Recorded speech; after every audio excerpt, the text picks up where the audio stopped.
Bonjour et bonsoir, ça dépend où vous vous trouvez le vice-versa JCN, vous souhaite une agréable, excellente journée. Ah, ah, ah, ah. Alors, comment vous allez? J'espère bien. Aujourd'hui, nous allons voir la fin du pervers narcissique. Oui, le pervers narcissique va finir comme quelqu'un qui n'a jamais eu de contact avec la société. Le pervers narcissique va finir tout seul. Le pervers narcissique va pourrir de l'intérieur. Le pervers narcissique va périr. Oui, le pervers narcissique s'est construit en fait un monde où il est le roi, un monde où il est Dieu, un monde où il est au-dessus de Dieu. Donc, vous constatez que le pervers narcissique vit en fait dans une bulle, en fait, qui n'existe que pour lui. Mais il pense dans sa tête que les autres le considèrent justement comme une divinité. Mais seulement dans sa ruse, dans sa manipulation, dans son embobinement des personnes, que ce soit dans la relation, que ce soit dans les familles de meurtrières, le pervers narcissique va utiliser certaines vertus qu'il va copier justement des enfants de lumière, comme par exemple la générosité, la charité, l'amabilité, la bienveillance, mais toutes ces choses, toutes ces vertus que le pervers narcissique va utiliser, ce n'est pas d'une manière altruiste, c'est d'une manière justement calculée. C'est une manière très intéressée. Donc le pervers narcissique va croire que en gagnant des gens par sa fausse amabilité, sa fausse générosité, que les personnes qu'il va soumettre, qu'il va assujettir, parce que celles-ci attendent peut-être juste des bontés du pervers narcissique, il pense que ces personnes, qui elles-mêmes sont calculatrices, croient justement à sa divinité, à sa toute-puissance, alors que c'est un jeu de dupes. Il faudrait que vous compreniez un peu ce qui se passe dans la tête du pervers narcissique. Le pervers narcissique se dit, quand il entre dans une salle, que ce soit dans une fête, que ce soit qu'il soit invité chez des amis, n'importe où, ou bien même dans un magasin, alors il est toujours dans un rapport de force. Le pervers narcissique ne considère pas l'autre en face de lui comme un humain, comme une personne qui est aussi, qui émane, qui vient de la divinité des Lumières, quelqu'un qui peut lui apporter quelque chose de bien. Non, le pervers narcissique se dit, là, en face de lui, il a un ennemi.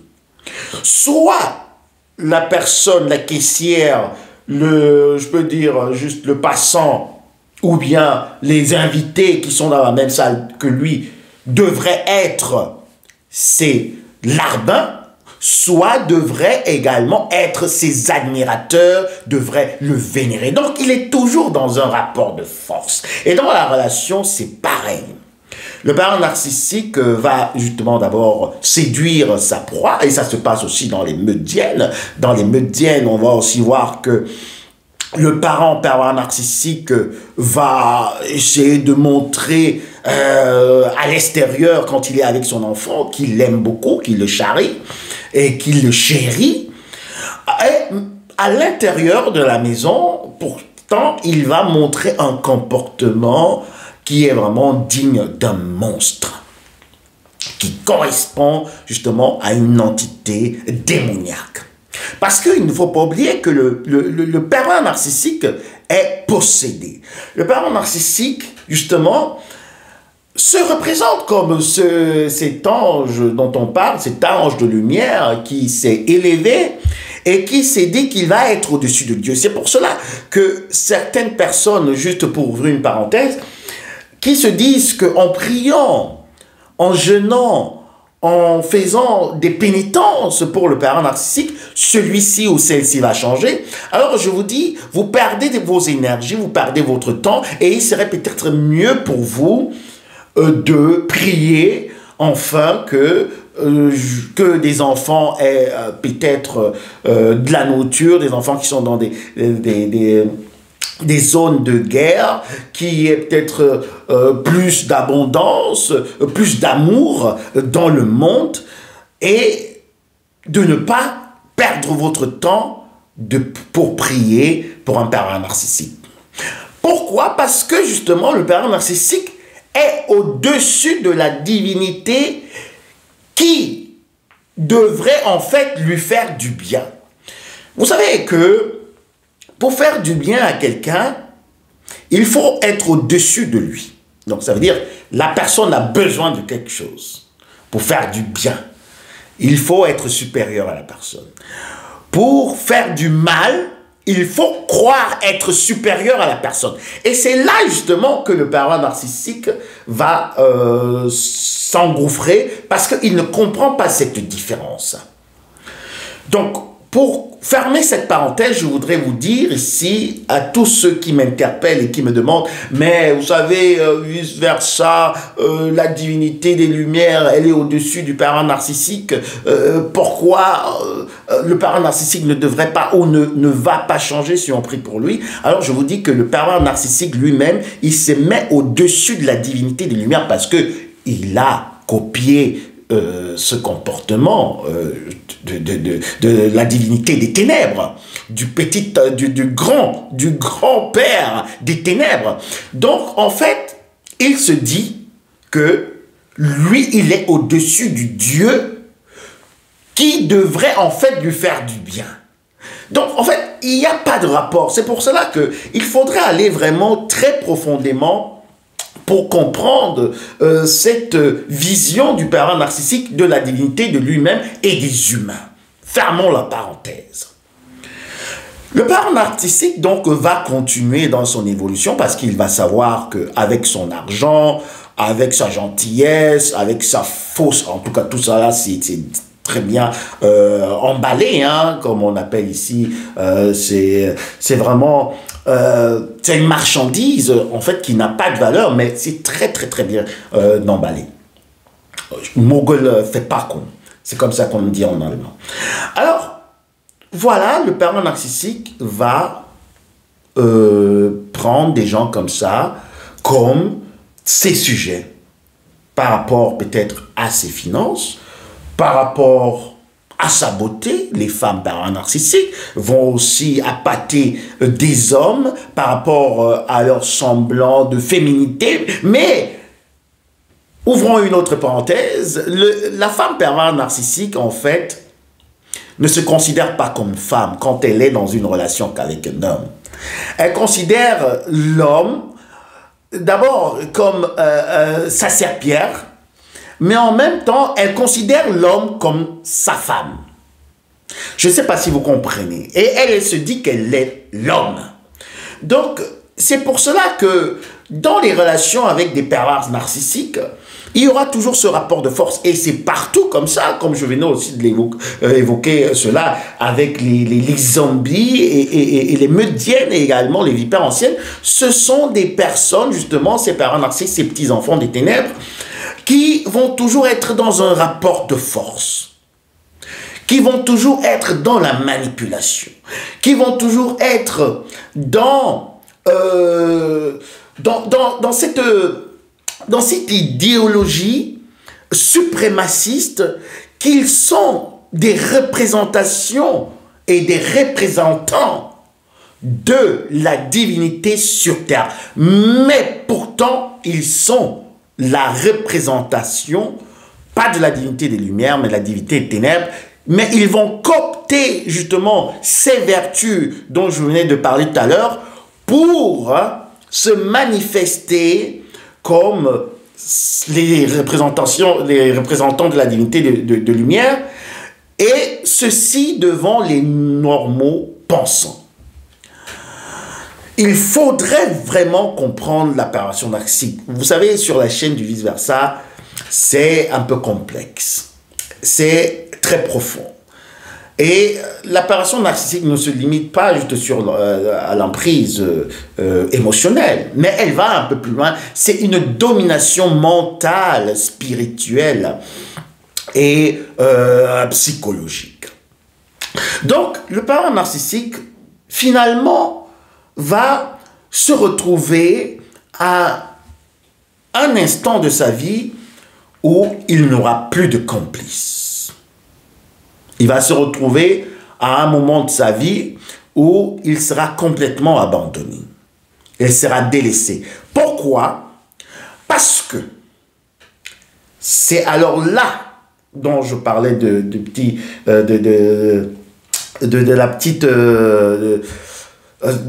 trou où va s'engouffrer le parent narcissique, parce que justement, il va toujours abuser des gens.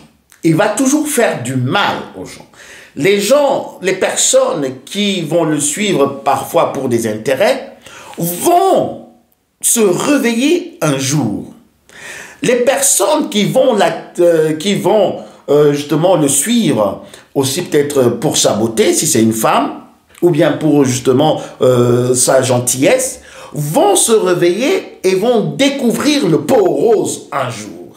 Et toutes ces personnes vont donc créer un champ magnétique très puissant qui va envelopper l'aura du pervers narcissique de telle manière que ce personnage des ténèbres ne pourra plus montrer une certaine lumière. Parce que même cette clarté qu'il aura volée justement de tous les petits enfants de lumière et également des normaux pensants va complètement s'assombrir. Je vais essayer de répéter pour certaines personnes qui ne comprennent pas très vite. Le parent narcissique, dans son évolution, dans sa marche, va être en relation avec Pierre, avec Jacqueline, avec Nora, avec Christine, avec Jacques. Il va être en relation avec toutes ces personnes. Et partout où il est en relation avec des gens, il ne laisse que des pleurs. Partout où il fait des affaires avec des gens, il ne laisse que des grincements de dents. Partout où il est en contact avec les gens, il ne laisse que des personnes pantois, des personnes perdues, déstabilisées. Parce que justement, le parent narcissique veut toujours voler des énergies. Lui-même, il sait qu'il est destiné à retrouver justement son maître, son donneur d'ordre des ténèbres. Donc, il a un temps limité. Il a un temps limité. Et c'est pour cela qu'il va essayer de s'entourer de beaucoup de personnes de chaleur, des personnes hypersensibles, des personnes qui ont de la clairvoyance, juste pour leur soutirer justement leur lumière. Mais après avoir fait du mal à toutes ces personnes que je venais de citer, détruit des vies, ayant mis des gens en prison, ayant vraiment même tué, parce que il y a beaucoup qui sortent des relations avec des parents narcissiques, ces petits enfants des ténèbres, et qui sautent la vie. Il y a beaucoup qui ont dans des dépressions, il y a beaucoup qui deviennent fous, qui perdent tout, qui se retrouvent complètement à la rue. Donc le parent narcissique est en train d'attirer une foudre comme ça, qui va finalement le suivre, qui va finalement l'atteindre. Et à un certain âge de sa vie, il y aura l'ombre de son donneur d'ordre, la divinité des ténèbres qui sera sur sa vie. De telle manière que quand il va encore essayer de parler, de manipuler des gens, d'approcher même des gens, même les bébés, les enfants qui ont aussi une certaine clairvoyance vont le fuir ou vont la fuir. Et c'est pour cela que vous allez constater que le parent narcissique, justement, dans son évolution, à un certain âge, va tellement être aigri, va tellement être amer, va tellement être sombre parce qu'en fait, il est complètement sombre. Il n'y a plus personne à pouvoir vampiriser, aspirer des énergies comme ça, zombifiées. Et cette ombre qui est au-dessus de lui va montrer exactement son vrai visage et sa vraie nature, et également va commencer à émettre des vibrations très négatives qui seront ressenties par tous les enfants de lumière et également même par les normaux pensants.